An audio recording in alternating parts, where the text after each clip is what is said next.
Well, does he? Here's a very different point of view. When Jeremy Ben-Ami and other founders decided to set up J Street about 18 months ago, one of the people they turned to frequently for advice was Dr. Yossi Beilin, former Justice Minister and former leader of Meretz. Earlier today, Yossi Beilin told me why he believes it was vital to set up a rival organization to AIPAC, which he says does not reflect the people or the policies of Israel. Hold on to your hats, and Mike, hold on to yours.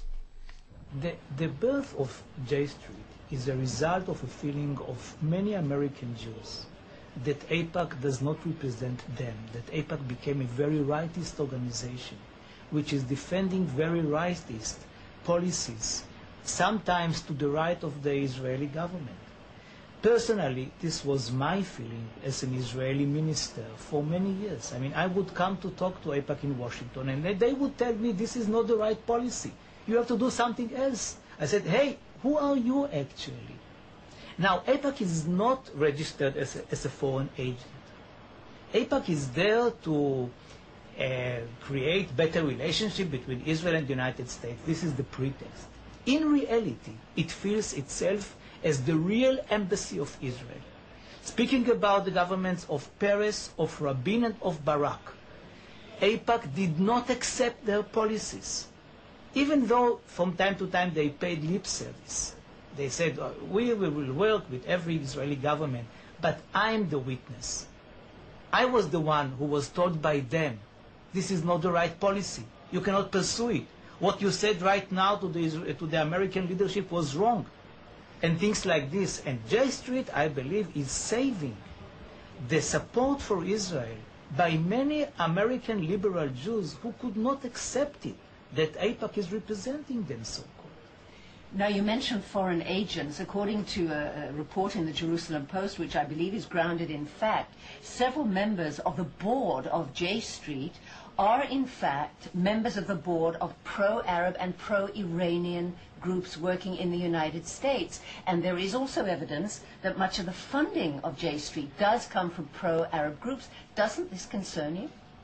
You know, speaking about funding, part of the funding for very pro-Israeli groups is coming from anti-Semites, from groups which want us all to convert to Christianity, and other lunatics in the United States. What does it really mean? Well, when you talk about lunatics in the United States, you're talking about the very strong pro-Israeli lobby of the Christian evangelicals. What does it mean, pro-Israeli? I mean, people who want me to convert cannot be perceived by me as pro-Israeli. I mean, they feel that for the time being, for an interim period, we have common interest, and eventually we will either disappear or will convert to Christianity.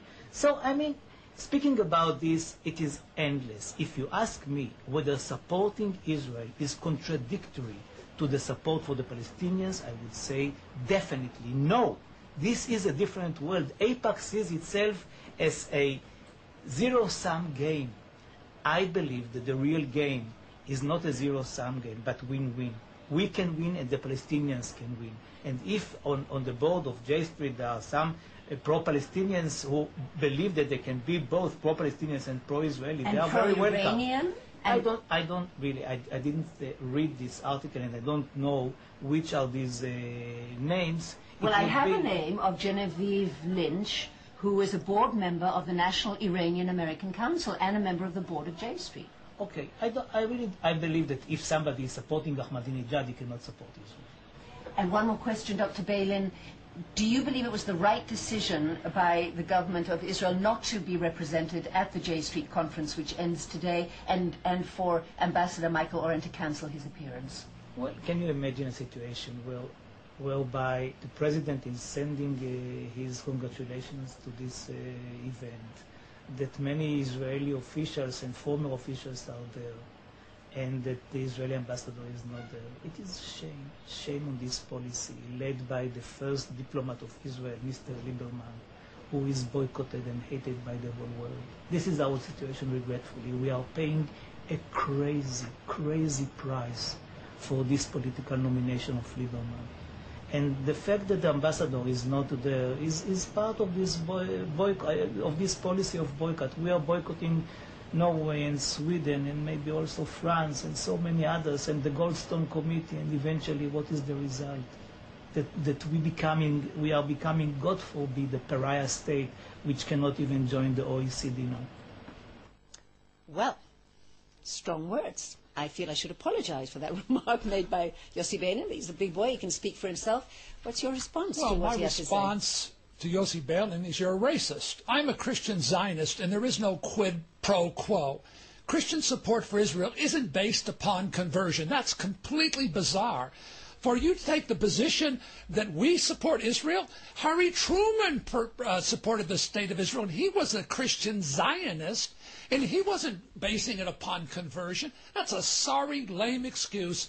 And by the way, the illusion that J Street is some big organization, it's smoke and mirrors. The truth is there is no Jewish lobby of consequence in America. It's a Christian lobby. The majority of the support in the Congress and the Senate is Christian support. The majority of Americans who support Israel are Christians, not even Jews. Let me ask you this question, though, because he made that point very forcefully. And let me ask you, is there any truth to his charge that the Christians, those who support Israel, do eventually want to convert all of the Jews to Christianity? No, because the truth is, if you ask Christians, do you want Jews to be Christians or Jews, they'll always tell you they want them to be Jews. They don't believe that Jews should be Catholics or something else. They believe they should maintain their Jewishness. Now, if you ask a Christian, would they love to share their faith with the Jewish person, they'll say yes, but that's not the basis for the support of Israel. You know what the basis is? Genesis chapter 12, verse 1 through 3. I will bless them that bless thee and curse them that curse thee. Christians believe that if they don't bless Israel, God will not bless them. And if they curse Israel, God will curse them. It's not based upon anything else except the belief in God. Okay. Mike, let me ask you this question, though. It is true that close to 80% of American Jews voted for Barack Obama. And it is true that AIPAC, by and large, is more right-wing than Obama. What about those 80% of American Jews? Do they not deserve to have their voice heard? Well, their voice has been heard. They got Obama. They got their wish. They got their dream. But the truth is they're a small group in America. You have more Muslims now in America than Jews. The truth is the majority of the support of America that supports the state of Israel are in fact Christians. We're talking about over 52 million evangelical Bible-believing Christians who believe Genesis 12, 1 through 3. So the Jewish community is quite small in America, and they're not all liberal Jews. So I don't support that position at all. J Street is a joke. Listen, they're fighting us. They try to keep Joe Lieberman from coming to our conference and did everything possible. What for? Our organizations are much larger than J Street, but we're pro-Israel. We stand with the state of Israel, no matter if it's a Labor prime minister or Likud, if it's Kadima, no matter what. We stand with Israel in solidarity. So this is Nazi stuff. The only thing they're doing is dividing the Jewish support, and they're getting support from the liberal left, like a gentleman who wants to attack Christians who love Israel unconditionally. Okay. Well, unfortunately, we're reaching the end of our discussion. The time's gone really quickly. But I do want to ask you this. This evening, we begin the commemoration of the 14th anniversary of the assassination of Yitzhak Rabin. I know that you were invited to attend Yitzhak Rabin's state funeral. I want to ask you this because we've been witness now to this overheated rhetoric that we know so well in Israel. You know, someone on the right saying that liberals are disgusting, and Yossi Beilin saying whatever he said about right-wing supporters of Israel. Do you believe in your own heart that perhaps we need to somehow cool down the rhetoric and find some common ground between left and right-wing supporters of Israel? Listen, the great movement of Yitzhak Rabin's state funeral was his granddaughter. Mm-hmm. It wasn't King Hussein. It wasn't the President of the United States. It was his granddaughter. The truth is, these are Jewish little lives, precious lives. They don't kill Jews over land here. They kill them for being Jews. That's the only crime they've committed, is they're Jews. And they hate them because they're Jews. We as Christian evangelical Zionists, we support the Jewish people without any preconditions. And that's the position we take. We loved Yitzhak Rabin. We supported him. He was a dear, humble, precious man. We didn't necessarily agree with all of his policies, nor should we, but we support the state of Israel, and that's it. Right. Okay. Well, I'd like to thank you so much for being our guest this evening. It's really been a pleasure to have you. Thank you. Thank you very much, Mike. And I'm afraid we're out of time for this week. We'd love to hear what you think. Do write us at ibatvnews@gmail.com. Until next Wednesday at the same time, thanks for watching Close Up. Thank you again for being our guest tonight. Shalom from Jerusalem.